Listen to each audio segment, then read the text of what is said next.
Olá, pessoal, sejam todos muito bem-vindos a mais uma live do IGES, o Instituto Goiano de Estudos Espíritas. É com muito prazer que nós estamos recebendo a todos vocês nesta noite de segunda-feira, dia 31 de janeiro de 2022, para mais um momento especial, né, em que nós vamos verificar aí conteúdo doutrinário, conteúdo espírita, importante, relevante e que vem a agregar aí ao nosso cabedal de cultura espírita.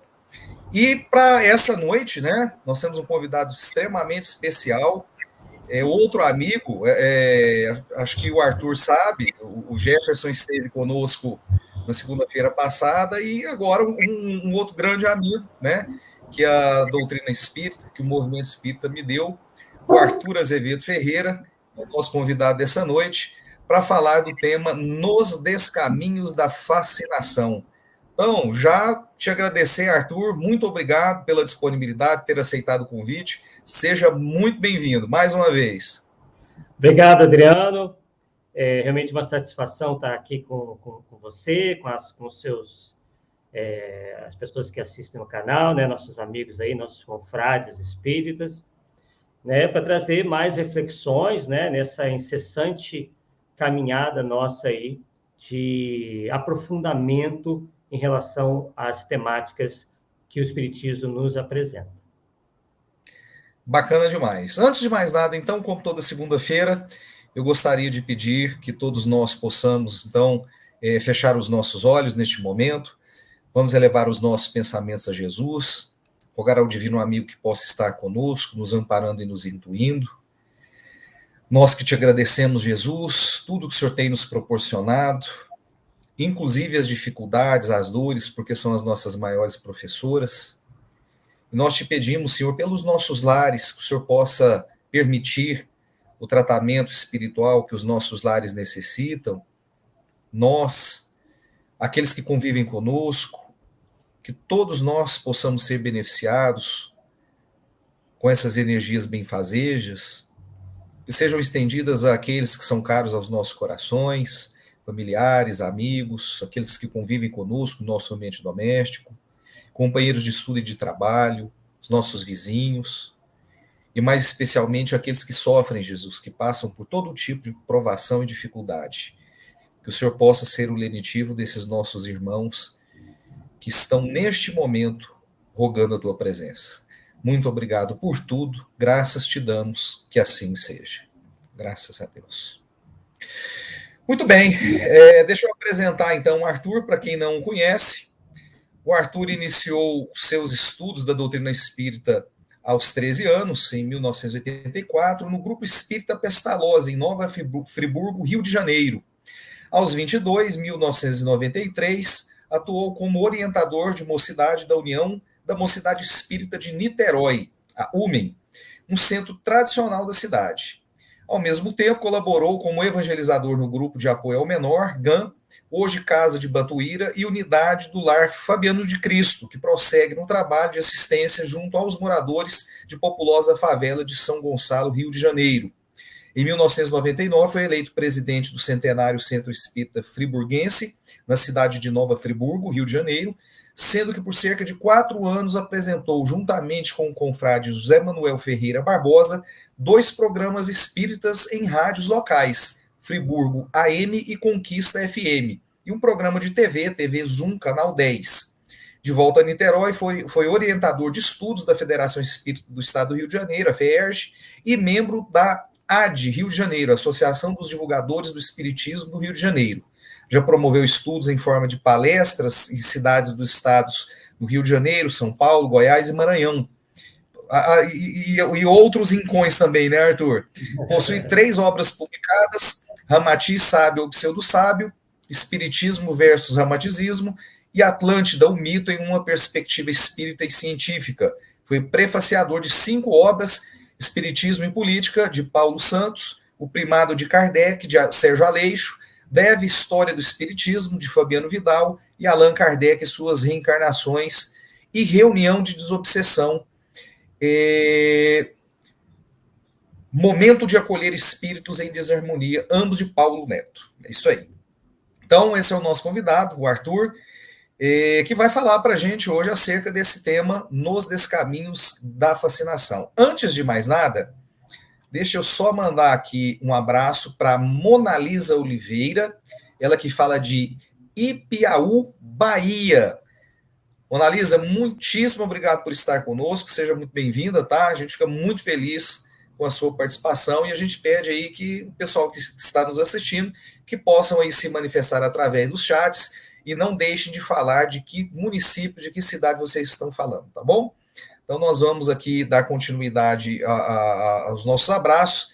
Eu queria mandar um grande abraço aí para os nossos parceiros, né, que retransmitem as nossas lives, Web Rádio Fraternidade, Rede Amigo Espírita e TV Goiás Espírita, né, que são nossos parceiros aí de transmissão, e que vocês, nosso público, possam nos prestigiar se inscrevendo aí no canal do IGESE no YouTube, né, IGESE, Instituto Goiano de Estudos Espíritas, e possam também buscar aí os nossos perfis nas redes sociais, Instagram, Facebook, onde você vai poder acompanhar a nossa programação, tá bom? Então busquem lá os nossos perfis nas redes sociais. E dos nossos parceiros também, Web Rádio Fraternidade, Rede Amigo Espírita e TV Goiás Espírita. Não deixem de curtir, não deixem de compartilhar os nossos vídeos, inclusive este que você está assistindo. Quem não tiver a oportunidade de assistir ao vivo, pode assistir depois, ele fica gravado no canal do YouTube, tá? Para que a mensagem espírita divulgada pelo IGESE possa ter maior repercussão e chegar a mais lares e a mais pessoas. Muito bem, feita essa introdução, feito o introito, eu sem mais delongas, eu já vou passar então a palavra para o Arthur. O Arthur vai fazer uma exposição para a gente acerca desse tema, né? Como eu falei aí, um tema importante, nos descaminhos da fascinação. Então, já vou passar a palavra para o Arthur para ele desenvolver o tema. Antes, mandar um abraço aqui para o Reinaldo, Reinaldo Cortiano de Moraes, tá? O Reinaldo, deixa aí a sua dúvida que a gente depois vai tentar estar sanando, tá bom? Nesse momento, então, eu já vou passar a palavra para o Arthur para ele desenvolver o tema, desenvolver aí o raciocínio acerca de nos descaminhos da fascinação. Arthur, então a palavra está contigo, meu irmão. Perfeito, Adriano. Mais uma vez, uma boa noite a todos, esses que estão nos assistindo agora ao vivo e os que nos assistirão no outro momento, né? Nem sempre dá para assistir no exato momento em que o estudo está ocorrendo. Sabemos aí dos múltiplos compromissos, né? Das atividades daqueles que nos assistem. Bem, nosso tema de hoje, né? Realmente, ao nosso ver, se afigura um tema muitíssimo importante, né? Não só interessante, mas importante, uma vez que, por vezes, nós do movimento espírita, e eu me incluo nisso, né? Nós somos todos o movimento espírita, né? Quem faz o movimento espírita somos nós, os espíritas. Por vezes, negligenciamos essa questão. Por vezes, até, nós podemos dizer que, por exemplo, o tema obsessão é bastante explorado, mas o que falta, muitas das vezes, é nós olharmos e associarmos as coisas, né? Quando se fala em obsessão, por vezes, nós temos uma visão, talvez, um tanto limitada de algumas situações onde ela pode estar presente, né? E vocês vão entender bem essa minha colocação. Esse nosso estudo de hoje se baseia muito no artigo que eu escrevi algum tempo atrás. Na verdade, faz 12 anos. Então, perceba que não é algo que a gente vem estudando há pouco tempo, né? Que é a questão dos desvios do movimento. E quando a gente vai estudar sobre os desvios do movimento, coisas que, às vezes, adentram o movimento espírita, nós vamos às causas, nós vamos procurar as causas. A gente não fica só descrevendo os problemas, a gente quer saber as causas justamente para combater essas causas, né? Ou fazer cessar essas causas. E uma dessas causas, né, nós citaremos também algumas outras ainda hoje, mas uma dessas causas seria justamente a questão da obsessão. Mas, inicialmente, vamos ver o que nos diz a codificação espírita acerca da obsessão. No Livro dos Espíritos, que é a primeira e principal obra, né, da codificação espírita, há um questionamento de Allan Kardec aos espíritos superiores nos seguintes termos. Está a questão 459, em que Kardec pergunta o seguinte: os espíritos influem sobre os nossos pensamentos e as nossas ações? E os espíritos respondem: a esse respeito, sua influência é maior do que credes, porque frequentemente são eles que vos dirigem. E perceba aqui que os espíritos não falam se esses espíritos nos dirigem para o bem ou para o mal, ou para as duas coisas. Nos dirigem. Então, é uma abordagem generalista.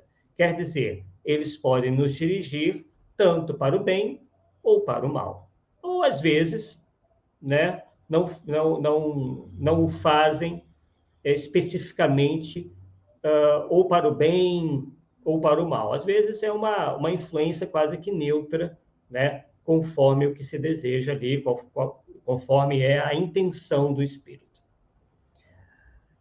Então, Allan Kardec, assim como os espíritos superiores que o inspiraram no trabalho de escrever e organizar as obras que compõem a codificação espírita, sempre se preocupou em alertar acerca dos perigos oriundos da influência dos espíritos imperfeitos. E a essa influência, vocês conhecem bem, nós aqui já mencionamos, ele deu o nome de obsessão. E aí, didaticamente, né, a obsessão pode atingir 3 graus bem caracterizados, conforme podemos ler já no outro livro importantíssimo da codificação espírita, que é o Livro dos Médiuns. Então, vamos falar um pouquinho sobre cada tipo de obsessão para que nós cheguemos, né, à fascinação. Primeira é a obsessão simples, que, segundo Allan Kardec, é quando um espírito malfazejo se impõe a um médium, se imiscui a seu malgrado, quer dizer, contra a vontade do médium, nas comunicações que ele recebe. O impede de se comunicar com outros espíritos e se apresenta em lugares que são evocados. Perceba aqui que na descrição sobre obsessão simples, Kardec está falando especificamente da obsessão a médiums. Né? Claro que existe a obsessão a pessoas que têm uma mediunidade não ostensiva. Né? A obsessão ela é capaz de atingir, de afetar qualquer pessoa. Mas aqui, especificamente, ele está tratando da obsessão em relação aos médiums. Né? As pessoas que, né, estão aí ativamente trabalhando a sua mediunidade, principalmente nos centros espíritas, né? Então, ele continua dizendo: ninguém está obsidiado pelo simples fato de ser enganado por um espírito mentiroso. Olha que interessante. O fato de um espírito mentiroso assediar um médium não quer dizer que ele esteja necessariamente sendo obsidiado, porque só existe essa obsessão quando há efetivamente uma ligação ou uma aceitação, né, em qualquer nível, do médium em relação àquela aproximação, àquela tentativa do espírito de influenciá-lo. O melhor médium, percebam bem, se acha exposto a isso, sobretudo no começo, quando ainda lhe falta a experiência necessária, do mesmo modo que, entre nós homens, os mais honestos podem ser enganados por velhacos. Vejam bem, pessoal, isso é muito importante para a gente começar a montar esse nosso cenário do estudo de hoje. Diz lá muito claramente, mesmo os melhores médiuns podem ser enganados. Isso não os faz estar sendo obsidiados ou serem obsidiados. Eles podem se enganar. E aí eles comparam, né, um bom médium, os melhores médios sendo enganados, alguém ou mais pessoas, um ou mais pessoas, que são honestas e que são enganadas por velhacos, isto é, por pessoas desonestas, trapaceiros. Né? Nós não temos isso aqui na Terra? A mesma coisa pode acontecer com a obsessão de desencarnado para encarnado. Então, isso é muito importante nós compreendermos.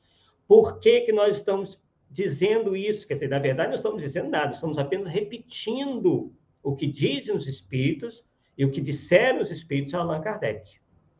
Porém, a ideia que se tem, o que muitos têm no movimento espírita, é que os melhores médiuns, ou aqueles que são julgados como tal, nunca podem ser enganados, ou nunca podem se enganar. Este é efetivamente um erro que vocês verão, ainda no estudo de hoje, que é uma realidade.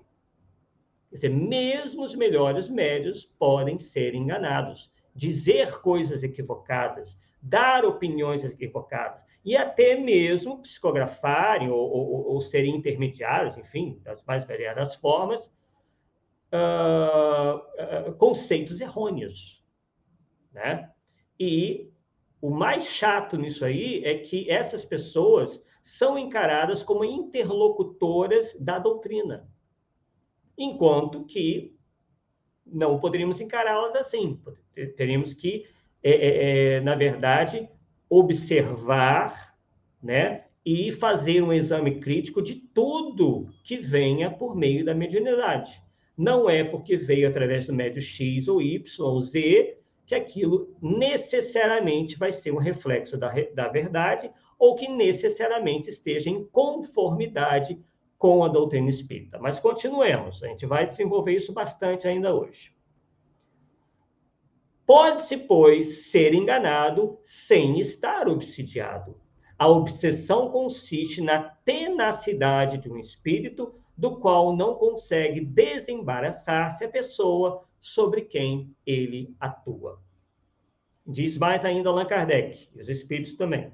Na obsessão simples, o médium sabe muito bem que se acha presa ou preso de um espírito mentiroso, e este não se disfarça. De nenhuma forma dissimula suas más intenções e o seu propósito de contrariar. Então, nós temos uma obsessão que é declarada. O espírito manifestante diz claramente quais são os seus propósitos. Tá? Essa é uma situação, tá? Mas não é a única. O médium que se mantém em guarda raramente é enganado. Raramente. Não quer dizer que não possa ser. Esse gênero de obsessão é, portanto, apenas desagradável e não tem outro inconveniente, além do de opor obstáculo às comunicações que se desejara receber de espíritos sérios ou dos afeiçoados. Então, fizemos aí um breve comentário sobre obsessão simples. Vamos falar um pouquinho também da subjugação, para que vocês tenham como uma maneira de comparar, né? A subjugação, que é uma constrição que paralisa a vontade daquele que a sofre e o faz agir a seu mau grado, quer dizer, contra a sua vontade. O paciente, né, fica sob um verdadeiro jugo. A subjugação pode ser moral ou corporal.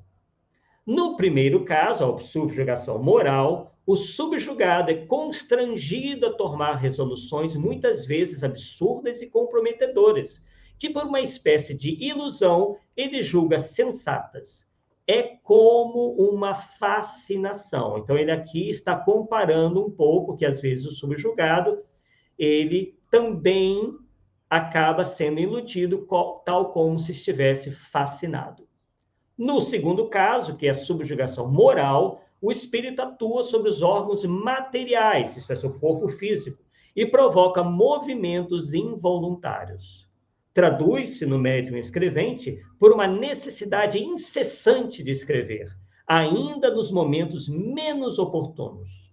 Vimos alguns, diz Kardec, que a falta de pena ou lápis simulavam escrever com o dedo onde quer que se encontrasse, mesmo nas ruas, nas portas, nas paredes. Então, é um caso aí de um médium completamente, né, obsidiado, ele já perdeu a vontade, né, assim, a vontade está sob o jugo de um espírito, de um ou mais espíritos, né, a mediunidade completamente aí em desarmonia.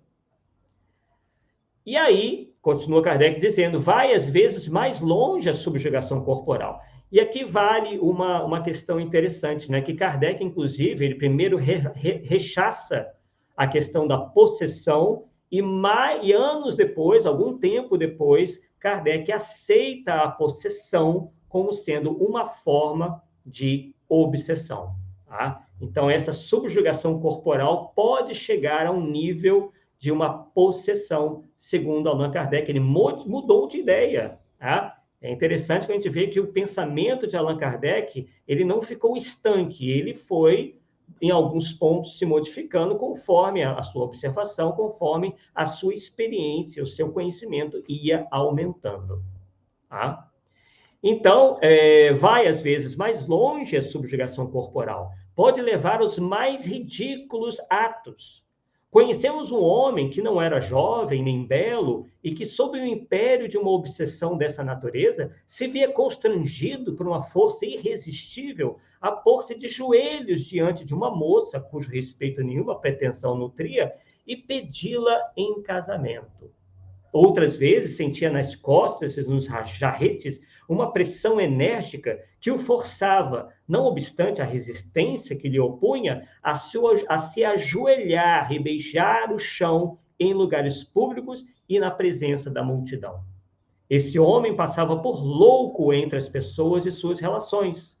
Estamos, porém, convencidos de que absolutamente não o era, quer dizer, ele não era louco, porquanto tinha consciência plena do ridículo do que fazia, contra a sua vontade, e com isso sofria horrivelmente.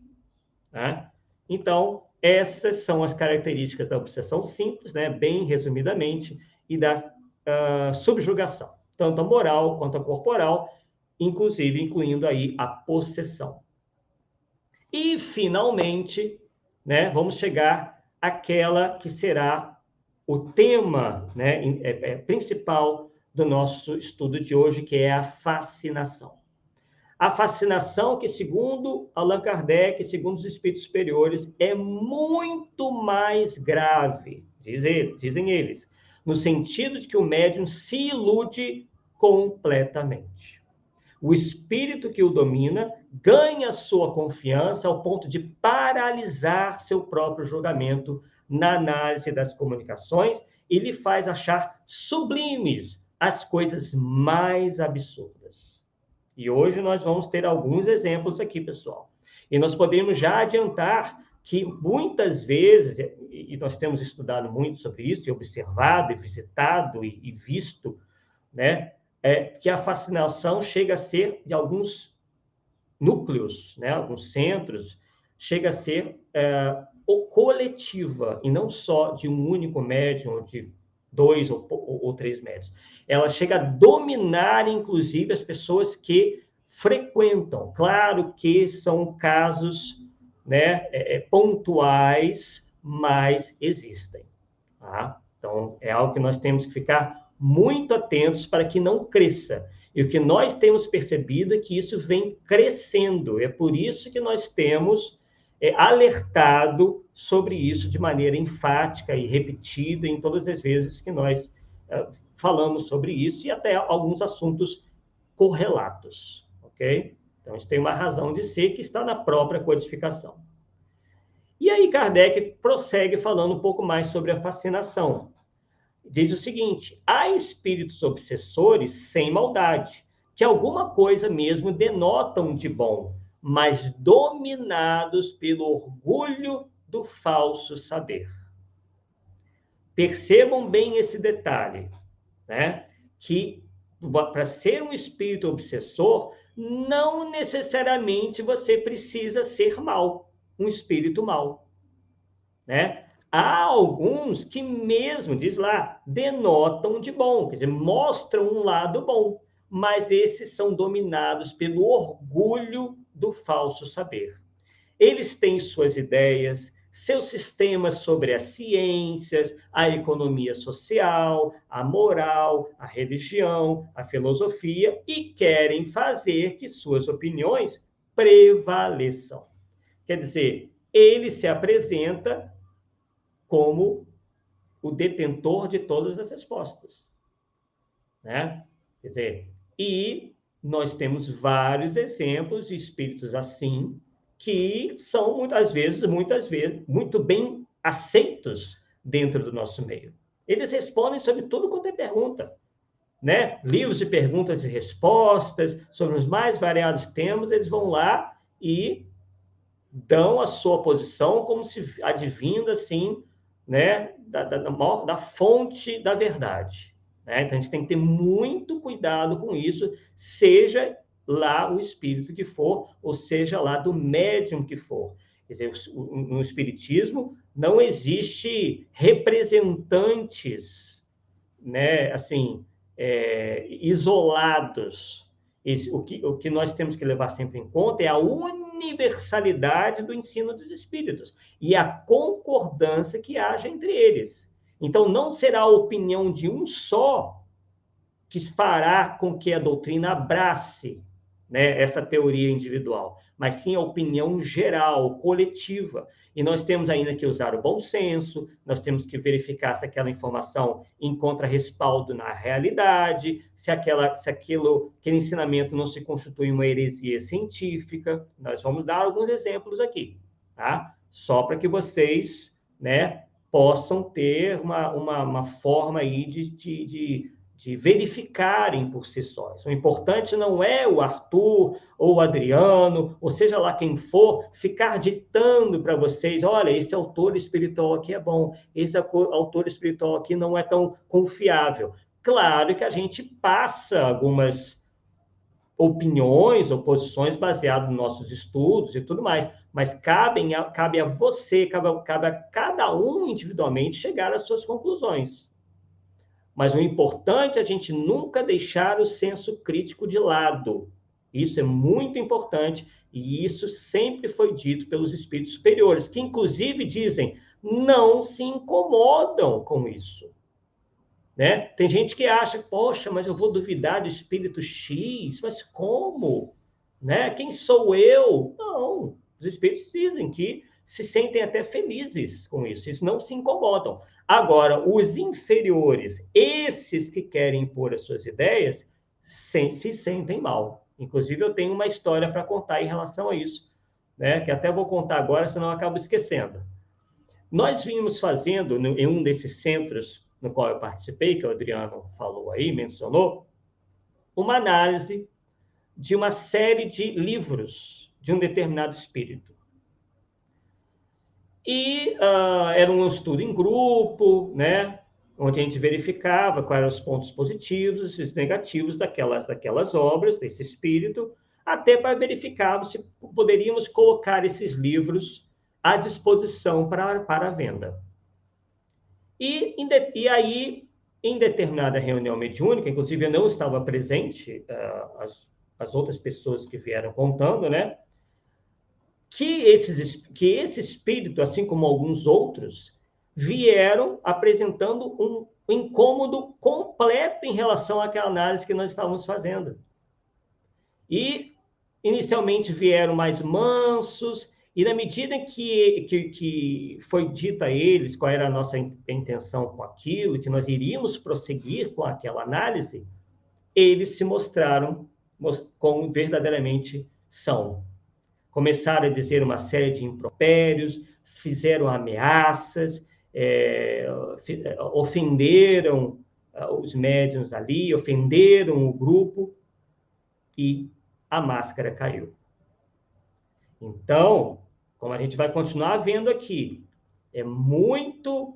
tenhamos muito cuidado, porque inicialmente, ou às vezes nas páginas de um livro, eles se mostram de uma maneira, mas quando eles são incomodados, aí a máscara cai. Isso Kardec já tinha nos alertado. O Arthur não está inventando Nada, só apenas exemplificando aquilo que os espíritos superiores já nos disseram no Livro dos Médiuns. Mas parece que as pessoas leem o Livro dos Médiuns e passam batido nesses detalhes, né? É muito interessante isso acontecer.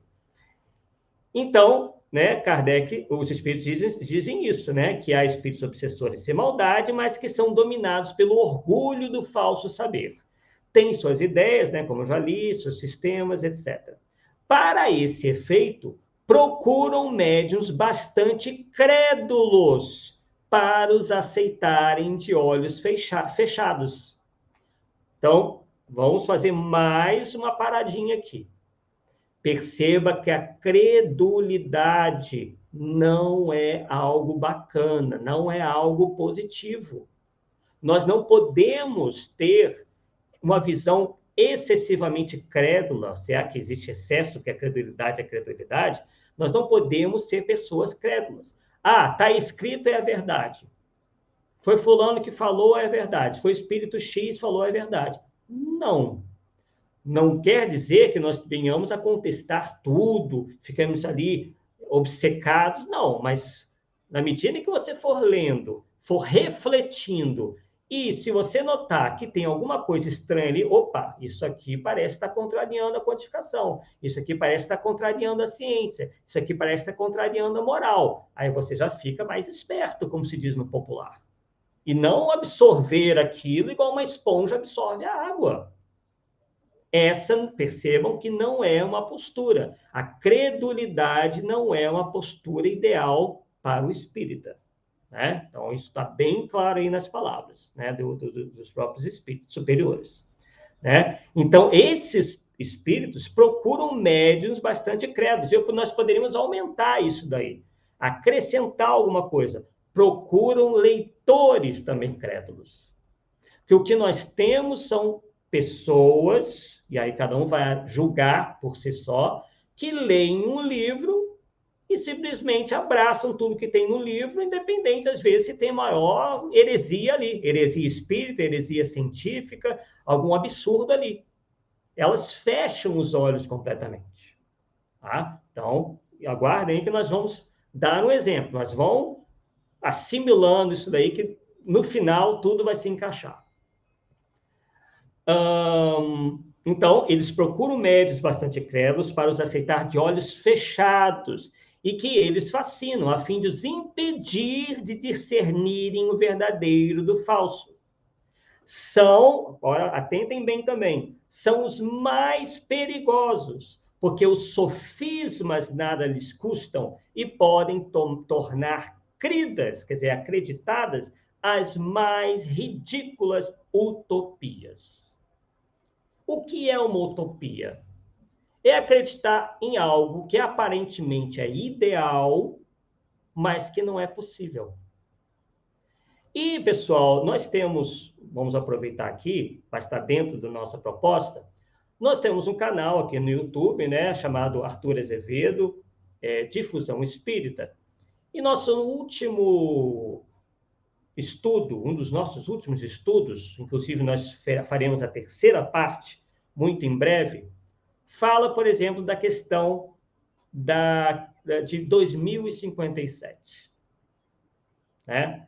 E esse é um exemplo de utopia.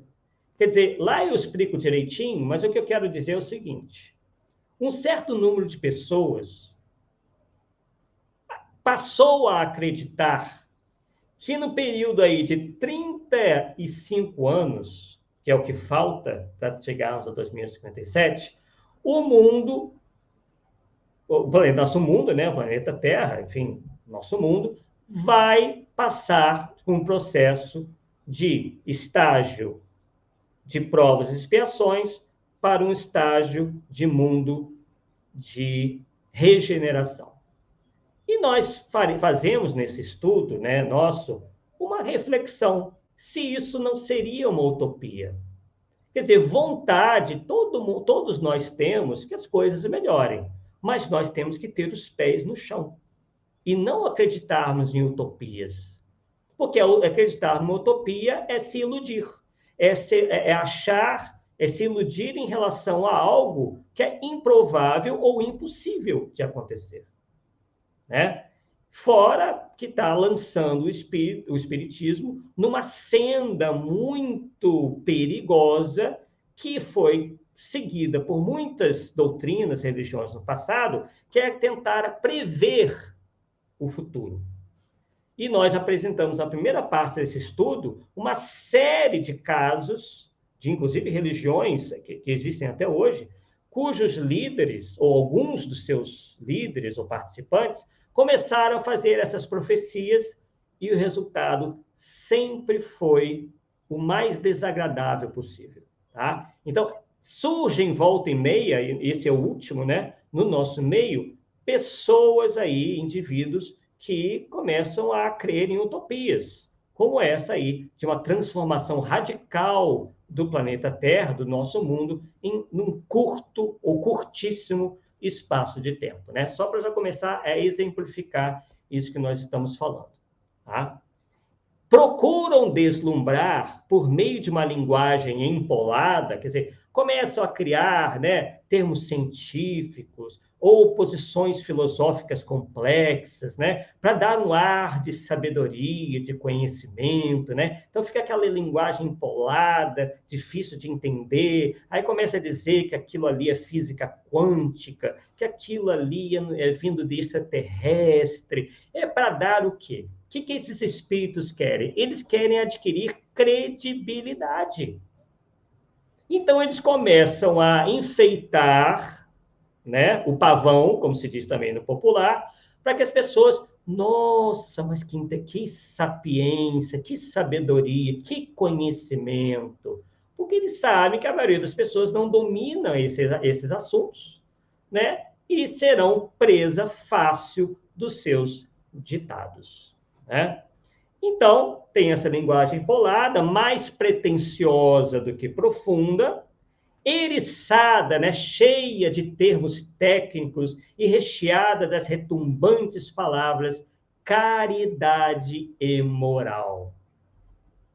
Não foi por nada, pessoal, que Allan Kardec fez um exame de 360 mensagens que chegaram até ele. E sabe quantas ele publicaria dessas... Não, 360 não. Dessas 3.600 mensagens, chutem aí na cabecinha de vocês. De 3.600 mensagens, quantas Allan Kardec publicaria? Tornaria livro, por exemplo, ou mensagem para ser distribuída, para ser lida, como sendo espírita? 100. De 3.600 mensagens, Kardec só considerou dignas de publicação 100 mensagens. É isso que está acontecendo no nosso movimento espírita? Ou a gente está aceitando tudo que vem dos espíritos? Ou de qualquer médium? Então, analisem aí, né? Qual era realmente o critério kardeciano e qual é o critério de que nós estamos, infelizmente, nos utilizando hoje em dia, né? Então, aí, ó, recheadas, retumbantes palavras caridade e moral. Um espírito que quer enganar, ele não vai se mostrar. Alguns se mostram, sim, como foi na casa da obsessão simples. Mas os fascinadores, ou os pseudo-sábios e alguns mistificadores, não querem dizer não querem mostrar quem eles realmente são. Então, para isso, eles utilizam um discurso falando de evangelho, falando da caridade, falando do amor, falando de Jesus. Infelizmente, alguns até conhecem bem a Bíblia, conhecem bem os livros do Novo Testamento, do Velho Testamento, eles conhecem bem até. Mas aí, em meio a bons ensinamentos, eles colocam lá as bobagens. Essa é a técnica majoritariamente utilizada, a tática majoritariamente utilizada por esses espíritos, esses fascinadores, né? Eles querem passar um ar de superioridade espiritual, tanto do ponto de vista intelectual, como também do ponto de vista moral, né? Isso é muito fácil de a gente entender. né? Um trapaceiro encarnado jamais vai se mostrar como um trapaceiro. Ele vai querer se mostrar da melhor maneira, vai querer se mostrar como uma pessoa séria, uma pessoa honesta. Né? A gente não pode utilizar uma lógica diferente para os espíritos. Os espíritos são até muito mais inteligentes, eles têm, né, um arcabouço aí, um conhecimento muitas vezes superior a qualquer um de nós, mas, por vezes, utilizando-se para o mal. Né? Então, temos que ter a consciência de que isso existe. Não se trata de amedrontar, mas ele só está falando no mal, está falando do que seria o diabo das igrejas. Não, a gente está sendo realista, existem. Quem frequenta a reunião mediúnica, ou já frequentou, ou quem já tem uma certa experiência na literatura, nos relatos sobre isso, sabe que isso existe. Né? E que esses alertas estão, como nós estamos mostrando aqui, a mancheias no livro dos médiuns. Né? Cuidadosamente evitarão dar um mau conselho, porque bem sabem que seriam repelidos. Daí vem os que são por eles enganados, os defendem, dizendo: bem vedes que nada dizem de mal. É exatamente isso que nós nos defrontamos quando fazemos uma análise crítica de alguns livros de origem mediúnica. As pessoas pegam ali algumas frases bonitas, né, bem colocadas, e dizem: olha, como que um espírito desse vai ser pseudo-sábio? Mas como que esse espírito vai ser mistificador? De jeito nenhum, eu não acredito nisso. Mas é isso que acontece, né? Porque em meio àquelas boas tiradas, eles colocam lá as suas ideias absurdas, as suas utopias, as suas heresias científicas, espíritas, etc., etc. Né? Então, cuidadosamente evitam de amar o conceito, porque eles não querem ser descobertos, e, né, as pessoas, às vezes, que são enganadas, dizem: olha, né, não tem nada de mal aí, porque a moral, né, para esses espíritos é simples passaporte e é o que menos os preocupa. Os que querem acima de tudo, o que querem acima de tudo esses espíritos, diz Kardec, é imporem suas ideias por mais disparatadas que sejam. E a fim que nós pudéssemos reconhecer melhor os espíritos fascinadores, Kardec os descreve. Os espíritos dados a sistemas são geralmente escrevinhadores, pelo que buscam os médiuns que escrevem com facilidade e dos quais tratam de fazer instrumentos dóceis e, sobretudo, entusiastas, fascinando-os. E nós conhecemos vários assim, né? Completamente fascinados ao ponto de acharem que estão sendo veículos, estão sendo intermediários de revelações acima até da doutrina espírita. E aí, quando alguns vêm chamando a atenção deles, às vezes até de uma maneira tranquila, né, eles se rebelam dizendo, né, eles detestam a crítica. E aí passam a fundar outros movimentos, né, paralelos, né? Não, nós não queremos nos submeter à ortodoxia dos kardecistas ou dos espíritas. Eu quero fazer o que está na minha cabeça e na cabeça dos meus mentores. É basicamente assim que anda funcionando, né? E aí promove uma miscelânea, às vezes com outras religiões, outras doutrinas, que são respeitáveis, mas que nada tem a ver com o espiritismo. Tem concepções completamente distintas. Né? Que cada um permaneça no seu lugar. Espiritismo é espiritismo, teosofia, catolicismo, catolicismo, cada um na sua, nós respeitamos todos. Agora, o que não pode acontecer é esse sincretismo, essa tentativa de misturar tudo com tudo. O que é geralmente algo que advém, nós temos percebido isso muito claramente, de espíritos fascinadores ou de pessoas fascinadas, né? Médiuns fascinados. Né? Então, aí, Kardec continua dizendo, são quase sempre verbosos, muito prolixos, procurando compensar a qualidade pela quantidade. comprazem-se em editar aos seus intérpretes volumosos escritos indigestos e frequentemente pouco inteligíveis, né, difíceis de entender, que felizmente têm por antídoto a impossibilidade material de serem lidos pelas massas. Isso aconteceu à época de Kardec.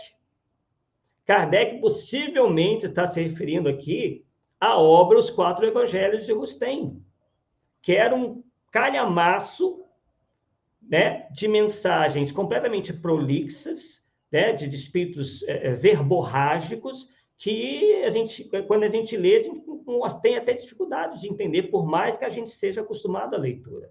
É bem característica mesmo desses espíritos aí, que Kardec descreve muito bem. Os espíritos verdadeiramente superiores são sóbrios de palavras. Dizem muita coisa em poucas frases. Segue-se que aquela fecundidade prodigiosa deve ser sempre suspeita.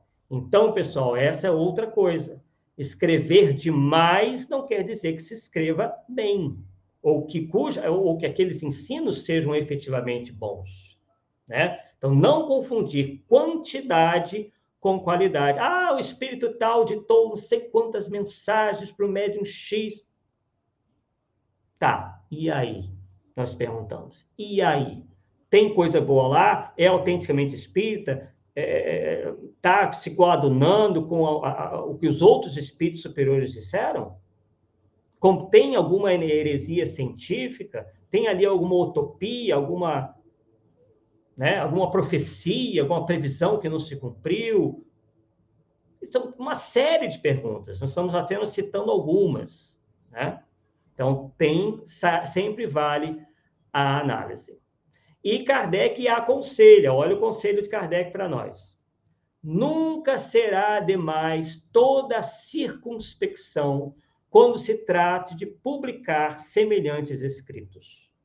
As utopias e as excentricidades que neles, por vezes, abundam e chocam o bom senso, produzem lamentável impressão nas pessoas ainda noviças na doutrina, dando-lhes uma ideia falsa do espiritismo, sem mesmo se levar em conta que são armas de que se servem seus inimigos para ridicularizá-lo. Entre tais publicações, algumas há que, sem serem mais e sem provirem de uma obsessão, podem considerar-se imprudentes, intempestivas e dessazadas. Né? Dessazadas, nós usamos até uma palavra pouco comum hoje em dia, né? Dessazada é desprovida de cabimento, inoportuna, que tende a ser inconveniente ou imprópria, negligente, né? O que nós temos notado é uma negligência tanto de encarnados quanto de desencarnados em relação àquilo que ensinam ou tentam ensinar se utilizando do movimento espírita e da própria doutrina, só que de uma maneira equivocada, né? Então, é preciso que a gente realmente fique atento, e Kardec nos dá esse conselho, né? E os efeitos disso sobre o movimento espírita, né? Nós já falamos um pouquinho sobre isso e acrescentamos o seguinte, que a fascinação é realmente mais comum do que a gente pensa.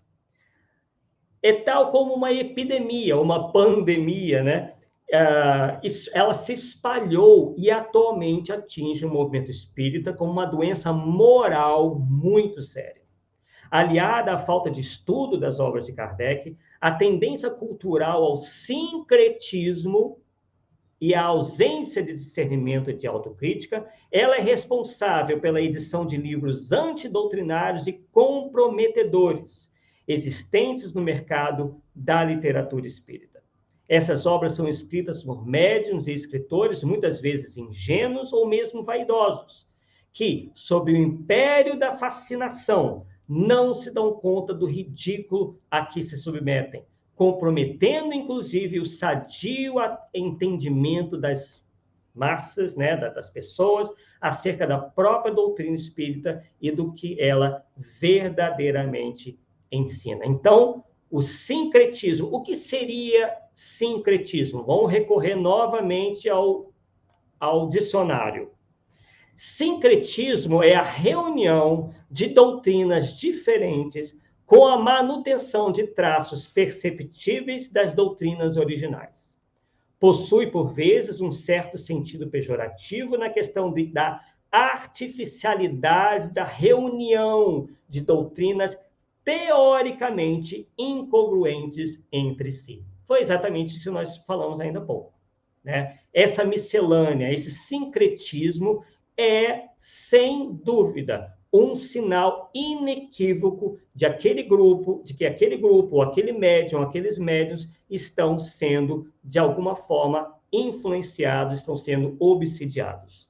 Se estão já no nível da fascinação, temos que observar, mas é um processo cujo sintoma passa por essa tendência ao secretismo, sem sombra de dúvida, conforme a nossa experiência de muitos outros que já vêm também estudando esse tema há muito tempo. Tá?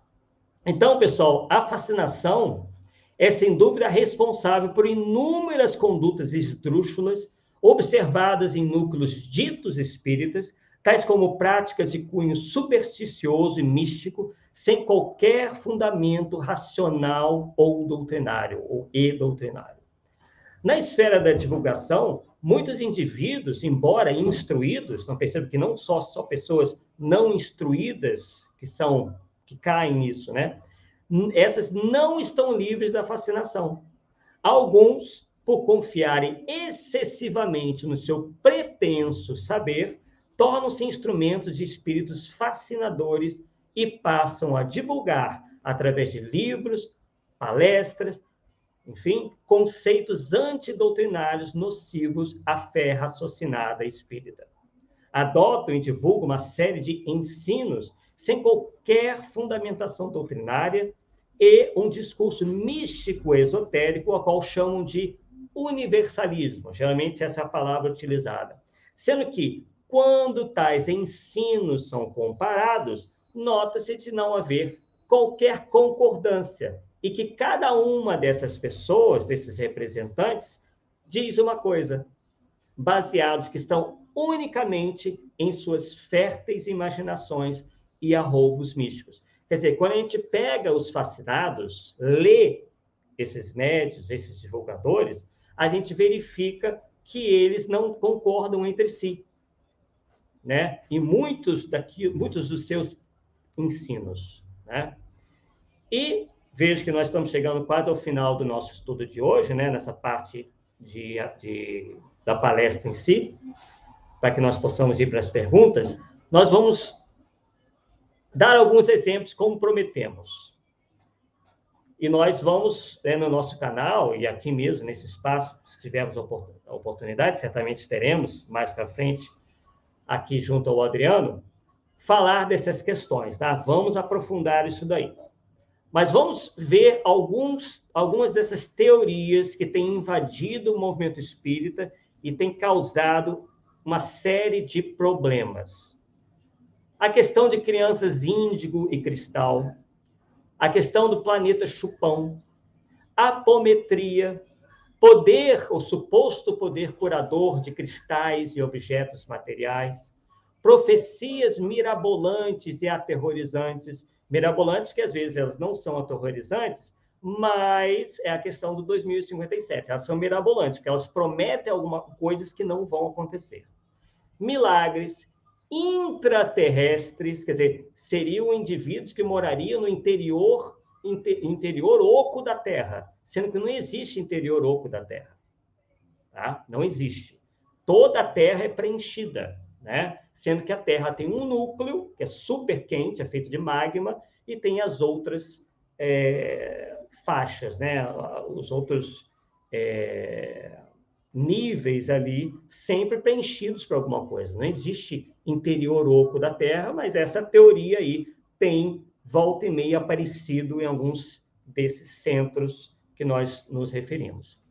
Extraterrestres que implantam chips na cabeça dos outros, terapias exóticas e milagreiras, quarta e quinta dimensões que tudo explicam. Não encontrou, o espírito X diz que tem vida em Marte. Não encontrou vida em Marte? Não, é porque os marcianos estão na quarta dimensão, estão na quinta dimensão. Quer dizer, sempre se encontra uma maneira de tentar explicar o inexplicável, né? Dar uma desculpa para determinada teoria que foi desbaratada, né, persistir sendo acreditada. Astrologia, rituais e maneirismos. Enfim, é possível listarmos aqui centenas de fantasias, conceitos e noções que não encontram o menor respaldo, nem doutrinário, nem científico, e que só afastam o indivíduo da realidade, alienando-o e expondo-o a uma posição ridícula, levando de roldão a própria doutrina espírita perante a opinião pública, né? Então, realmente, aquele que não conhece o espiritismo e se depara com um material desse, vai achar que aquilo é espiritismo. E vai pensar, né, se tiver conhecimento, tiver um pouco de senso crítico. É isso aí que é espiritismo? É essa maluquice aí de intraterrestre, criança índigo, planeta chupão. Então, isso, como foi dito pelo próprio Allan Kardec, dá munição aos adversários do espiritismo, que fazem, viu como está do espiritismo é uma bagunça, é do diabo, não tem nada de científico, se vocês estão vendo? Pois é. Então, pessoal, é preciso ter muito cuidado. E qual é a origem disso tudo? Claro que a origem se dá em nós mesmos, através do nosso orgulho, da nossa vaidade, porque esses espíritos, eles se utilizam da vaidade do médium, do orgulho, eles incensam o orgulho do médium como sendo um indivíduo escolhido, especial, né, para receber aquelas mensagens maravilhosas. E aí a pessoa se anima toda, né, a vaidade sobe a cabeça, e aí está configurada a fascinação, que é a mais grave, segundo o próprio Allan Kardec e os espíritos superiores, tipo de obsessão. Então, vamos voltar aí ao nosso Adriano, que deve estar nos assistindo nesse momento. Passamos a palavra a ele. Bem, é isso aí. Acredito que todo mundo que tem acompanhado aí entendeu, né? Não tem como ser mais claro do que o Arthur foi em relação às suas colocações, né? O seu pensamento. Eu gostaria, antes de ler aqui duas perguntas do Reinaldo, deixa eu mandar um abraço aqui para a Mona Lisa, eu já mandei, ela que está lá em Ipiaú, na Bahia, né? E a Leia, olha que legal, e a Leia Mespac está em Santa Vitória do Palmar, no Rio Grande do Sul. Então nós estamos falando aí da Bahia ao Rio Grande do Sul, e possivelmente tem gente aí dos mais diversos cantos do Brasil prestigiando, né, a nossa live. A Márcia Ramos, a Marcinha do IGESE, lá do Mensageiros aqui de Goiânia. Obrigado, Márcia, por estar conosco. Paulo Neto está aí, Arthur, nos prestigiando também. Marcos de Carvalho também está conosco. Obrigado, Marcos, por estar conosco. E deixa eu ver quem mais. A Ingrid Lopes também está conosco. Ela que também é da Bahia. Obrigado, Ingrid. Muito bom ter todos vocês conosco. Então, vamos lá. Tem pergunta aqui. Tem duas perguntas do Reinaldo. Opa. Eu vou fazer as duas, Arthur. Se der para emendar, bacana. Se você esquecer uma delas, eu te lembro, sem problema. Ele pergunta duas coisas aqui, ó. O que seriam os assim chamados mestres ascensionados, pois estão nos comandos de várias casas espíritas? Então, essa é a pergunta do Reinaldo Cortiana de Moraes. Obrigado, Reinaldo, pela pergunta. Para falar bem a verdade, o Reinaldo, e me desculpem a minha ignorância, eu nunca tinha ouvido falar nesse termo, tá? E aí, enquanto o Arthur estava falando, eu dei uma viajada aqui pelo Dr. Google, né? E aqui, mestres ascensionados ou avataras é um termo esotérico que define um grupo de seres que alcançaram grande evolução espiritual após diversas encarnações como seres humanos. E aí, Arthur, eu vou te dar o elemento para você escolher, né? O termo surgiu no século XIX, Já conhece. 1877, nas obras da esoterista, né? Uma das Helena fundadoras aí da teosofia, a Blavatsky. russa Helena Blavatsky. Exatamente. É isso aí. Então, essa é uma das perguntas do Reinaldo. E a outra é o reiki. O que você pode falar sobre o reiki e sua aplicação nas pessoas nos centros espíritas, tá? Nos centros espíritas. E a gente que está falando também para o Márcio Rigon, que fala de São Paulo. Valeu, Márcio. Obrigado por estar conosco também. Então vamos lá, Arthur. Essa é uma questão, a questão aí dos mestres ascensionados, nós vemos, já estamos falando sobre isso já há bastante tempo lá no nosso canal, inclusive no livro que está para sair agora em fevereiro, que fala sobre Atlântida, uma vez que são concepções ligadas à teosofia. Essa questão dos mestres ascensionados seria realmente uma criação da Helena Blavatsky, né, a fundadora da Sociedade Teosófica, que também apelidou esses mestres ascensionados de Fraternidade Branca. E nós até comentávamos sobre isso, porque ela apresenta esses mestres ascensionados realmente como espíritos sempre olhos azuis, lourinhos, né? Por quê? Mas não por nada, não é, aliás, não é à toa, aliás, porque ela realmente acreditava que a questão das raças, na questão das raças, e que essa questão de você pertencer a uma determinada raça, ela chamava dessa maneira mesmo, indicava superioridade espiritual. E, no caso, os espíritos ou os indivíduos claros, de pele clara, de olhos azuis e tudo mais, e cabelos loiros, seriam a representação de indivíduos espiritualmente elevados. Para vocês terem uma ideia, nós estamos aqui só falando muito superficialmente sobre essa história toda.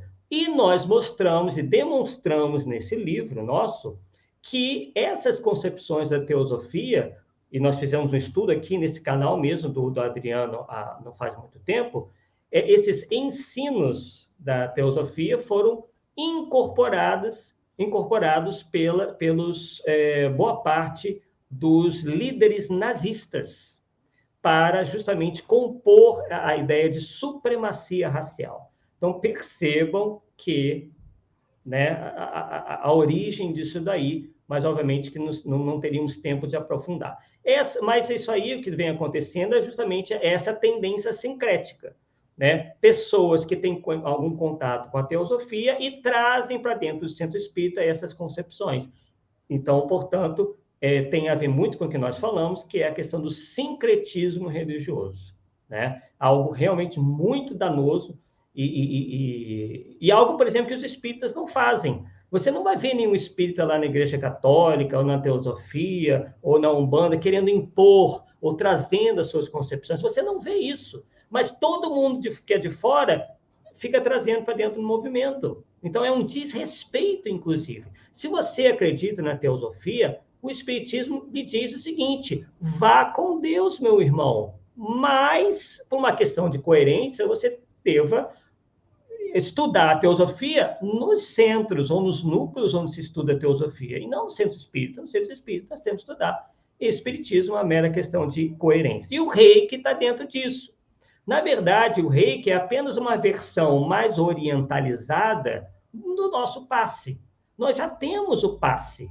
O princípio é o mesmo. Então, não tem por que você trazer o reiki para a casa espírita, se nós já temos o passe que parte do mesmo princípio, da fluidoterapia, da transmissão, né, eles dizem, de energia de uma pessoa para outra, ou da espiritualidade.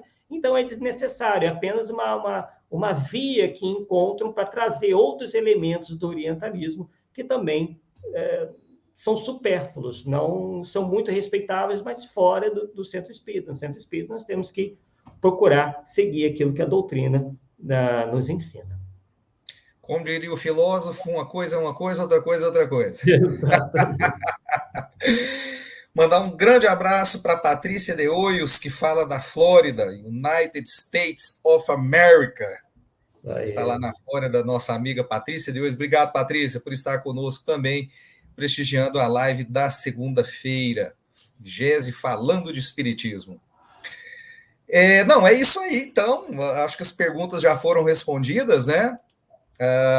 E isso vem acontecendo muito, né, Arthur? Assim, para a gente, então, já partir para as nossas considerações finais, isso vem acontecendo muito. A gente vê... participei de um trabalho durante um tempo em que visitávamos aí centros espíritas de cidades no interior de Goiás, e assim, acabava que a gente auxiliava, né? Dirigentes menos experientes, ou talvez dirigentes que não tinham tanta bagagem doutrinária, que nos procuravam até para que dessemos opiniões em relação às coisas do centro espírita, da condução do trabalho. Então, a gente via cada coisa assim completamente absurda, né, que tentavam levar para dentro da casa espírita. Uma vez uma dirigente me procurou falando assim, olha, chegou uma pessoa nova na cidade e está frequentando o nosso trabalho, e ela incorporou lá, enfim, e durante a manifestação disse que era para a gente arrumar um toco, um pedaço de uma árvore lá, colocar num canto lá que ia fazer atendimento. É assim, uma coisa meio sem pé nem cabeça, e os termos, e utilizando termos de outras concepções religiosas, enfim, que, como o Arthur colocou, são respeitáveis. São respeitáveis. E eu, particularmente, tenho certeza que o Arthur também, nós não desconsideramos nenhuma delas. Cada trabalho feito para o bem tem a sua importância, né, Arthur? E tem o seu público, né? Tem gente que não está preparado ainda para estar aqui ou ali, né? E vai para onde está preparado para estar, né? Onde se sente bem. Então é isso. Agora, volta a dizer, né? Uma coisa é uma coisa, outra coisa é outra coisa. Não dá para ficar misturando, né, Arthur? Sem dúvida. E algo muito importante para nós pensarmos é que essas concepções, elas estão aí com um propósito, né? Essas mistificações, essas fascinações, que é desviar a nossa atenção em relação àquilo que é mais importante. Então, eles ficam, né, esses espíritos ficam jogando essas questões que vêm a se tornar polêmicas, de modo a desagregar, a desunir o movimento espírita, né? Causar confusão, causar cisânia, causar separação, e individualmente fazer com que as pessoas fiquem preocupadas com essas questiúnculas, enquanto deveriam estar preocupadas com questões muito mais importantes, inclusive com a sua própria moralização, que é o objetivo do Espiritismo. O objetivo maior, segundo Allan Kardec, do Espiritismo é fazer as pessoas melhores, e para isso devam combater as suas más paixões e cada vez mais se aperfeiçoarem, deixando o orgulho de lado, a vaidade, o egoísmo, principalmente, né? Então, essas são questões que desviam, né, o interesse para questões de menos importância, né, para que a pessoa se distraia com aquilo ali e acabe, então, deixando de lado o que é mais importante, aquilo que é mais necessário. E não esquecer também que tem muita casa religiosa, muito trabalho religioso, que tem lá, pintado lá na fachada Centro Espírita, mas não tem nada de espiritismo. A gente também tem que tomar muito cuidado com isso, né? E quando a gente fala tomar muito cuidado, por favor, não entendam de forma equivocada, tá querendo pintar assim a casa do diabo, né? Não é isso. Não é isso. Só não é casa espírita. Só isso, né? Só isso. Tá lá o nome Centro Espírita Fulano de Tal, mas não é uma casa espírita. É só isso, é só essa observação. Tá? Então a gente tem que tomar muito cuidado, como o Arthur colocou aí, com essa miscelânea, com esse sincretismo, que, na minha concepção também, não agrega em nada, né? Porque atrás de uma coisa vem outra, e aí, né? Às vezes as coisas começam com uma boa intenção, mas de repente, como se diz, como diz o ditado popular, a maionese desanda. É. A Tânia, nós vamos responder a pergunta da Tânia e já vamos encerrar, tá? Nós já ultrapassamos aí 1 hora de live, mas é porque tá bom mesmo, né? Tá bom o assunto e não poderia ser diferente. A Tânia Mara Bastos Pina, ela diz aqui que recebeu um recado do médium da casa que ela vai trabalhar com o guia espiritual da mãe hoje desencarnada, né? Há necessidade de eu receber essa informação? Então pergunta a Tânia. Casos assim muito específicos, né? Nós teríamos que realmente tomar conhecimentos de mais detalhes, né? Às vezes, o que às vezes em algum momento é importante ser dito, em outro momento é desnecessário, pode ser desnecessário. Teríamos que ter mais informações, até mesmo sobre a casa, a orientação da casa, os propósitos disso, por que o que aquela pessoa alegou para lhe passar essa informação. Não notamos, a princípio, nada de exageradamente errado, tá? Precisaremos estudar melhor essa situação toda para tirarmos realmente termos efetivamente uma opinião a dar a esse respeito. Tá, joia. E, pessoal, não se preocupem que o Arthur vai voltar, se Deus quiser, pelo menos mais umas 3 vezes esse ano, o Arthur vai estar conosco aqui para trazer para a gente temas, né, importantes, interessantes, como o tema de hoje, que rendeu, né, que rendeu bastante, porque realmente é muito bacana. Então, nós já vamos partir para o nosso encerramento. E eu gostaria de pedir, então, Arthur, as suas considerações finais e que você, por favor, fale do seu canal, novamente, do seu canal no YouTube, e da obra que vai ser lançada. Né? Aliás, fala das suas obras, mas principalmente da obra que ela já foi lançada ou vai ser lançada, Arthur? Tá, agora em fevereiro sai o livro físico, né? Já está O livro aberto às físico. vendas. Então, eu vou te pedir então as considerações finais e a divulgação das obras, por favor. Tá ótimo, Adriano. Agradecemos, né, mais uma vez por essa oportunidade, nesse tema realmente palpitante. Ficaríamos aqui muito tempo falando sobre ele. Inclusive, há algumas mensagens dos espíritos alertando o movimento espírita sobre isso, tá? Não é o Arthur só que está dizendo, ou o Adriano, ou, enfim, pessoas isoladas, não. A própria espiritualidade vem alertando sobre esse estado de coisas, tá? Inclusive, nesse meu artigo, que foi escrito em 2010, nós citamos, não vamos ler aqui por falta de tempo, mas uma mensagem muito interessante do Viana de Carvalho, chamada Esquisitices e Espiritismo. Quem quiser na internet aí deve encontrar alguma coisa. E no meu próprio site, né, que é o espiritismocomkardec.com, né? E para vocês, né, quiserem acessar o nosso canal, que também tem vários outros estudos desenvolvendo essa temática. Nosso canal é o Arthur Azevedo, né, tal como está escrito ali, né, ali embaixo. Arthur Azevedo, Difusão Espírita, né, onde nós aprofundamos os casos, estudamos, né, fazemos exposições sobre alguns dessas questões que nós abordamos hoje. Então, são todos convidados a irem lá e prestigiarem o nosso canal, que é feito com todo carinho e sempre com o objetivo de levar e de ter um compromisso sério realmente com a doutrina espírita, assim como tem esse canal e vários outros pela internet. Então, o que não falta são pessoas realmente interessadas em levar o espiritismo de maneira séria. Agora, infelizmente, em todas as áreas, em todas as esferas da vida, a gente vai ter, enfim, infelizmente, né, indivíduos que talvez não tenham esse mesmo pensamento, tem uma outra visão, enfim, infelizmente não existe um comportamento único, né, nós temos que conviver também com aqueles que pensam diferente, e é da mesma maneira que eles têm o direito de exporem as suas teorias, nós também temos o direito de concordar ou e também discordar delas, desde que guardando aí a civilidade necessária. É isso aí. Só para deixar mais uma vez bem claro, né? Eu vou falar aqui por mim, né?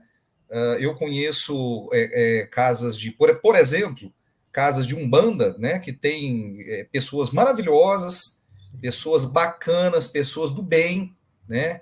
Que pelo que a gente sabe fazem trabalhos interessantes aí com comunidades, enfim.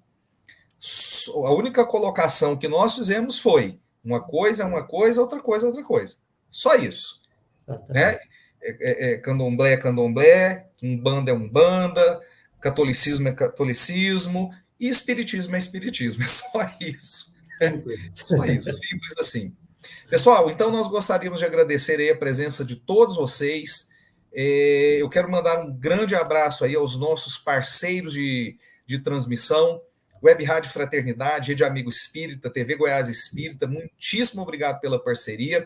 Que vocês possam, então, se inscrever no canal do IGESE, no YouTube, Instituto Goiano de Estudos Espíritas, curtir e compartilhar todos os nossos vídeos, inclusive este que você está assistindo.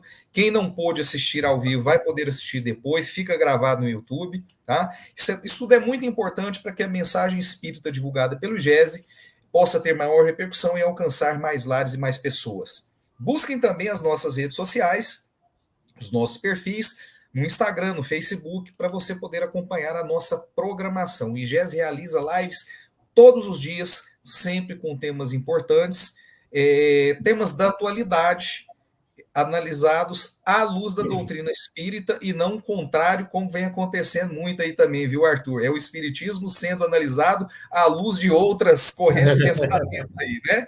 Em veículos espíritas, né? Em veículos espíritas. Então, aqui a gente vai falar de espiritismo. Nós vamos analisar os mais diversos temas à luz da doutrina espírita e nunca o contrário, né? Como a gente tem visto aí, infelizmente, muito aí no meio espírita. Então, pegando o gancho do que o Arthur colocou, tenhamos muito discernimento. Tem muito discurso aí bonitinho, bem construído, né?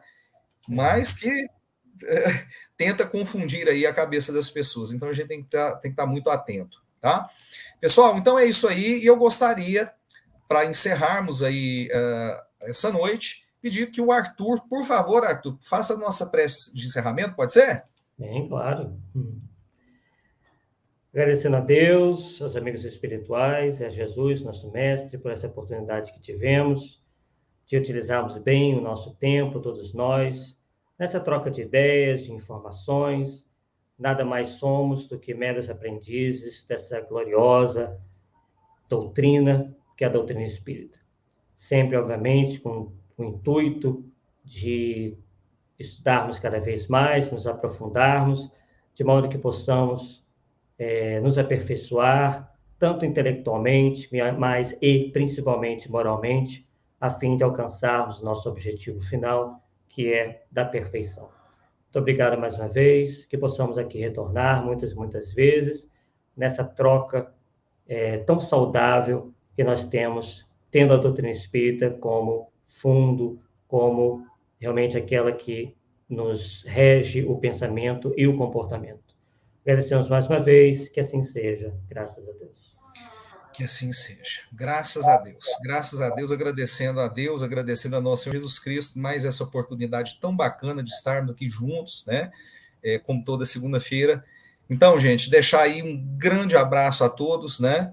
E sempre dizendo que esse trabalho é feito com muito carinho, com muito amor para vocês, por vocês, tá?